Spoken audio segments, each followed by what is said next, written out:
অনেকে ঘুমাতে দিচ্ছেন না। কানাডা থেকে, সিঙ্গাপুর থেকে, মালয়েশিয়া থেকে আর ইন্ডিয়া তো আছে। আর আমাদের এলাকার আসনের ভেতরে বহু মানুষ এই 3 দিনে যেটা একটা উদ্যোগ নিয়েছি, তো এই কারণে এরা নড়ে চড়ে বসেছে। আমরা চাচ্ছি কুষ্টিয়ার মেডিকেল কলেজটা আবার চালু হোক, এবং এর সাথে যে সমস্ত বাধাগুলো ছিল, আজকে প্রায় 3 ঘন্টার বৈঠক ছিল ডিসি সহ যতগুলো মানুষ দায়িত্বে আছে, এবার এটা খোলাও সম্ভব। এই 2 বছর আগে খোলা সম্ভব ছিল, কিন্তু যারা দায়িত্বে ছিল তারা এদিক ওদিক করে এটা খুলতে পারে নাই। কেন পারে নাই আমি এই 3 দিনে বুঝতেছি।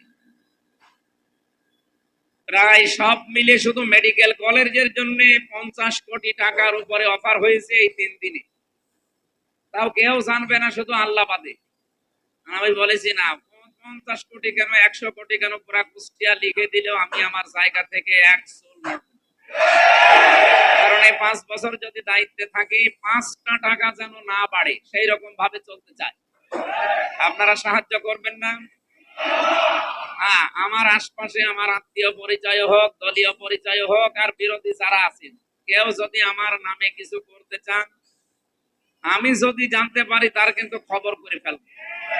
এই জন্য ওই কাজ কেউ ভুলে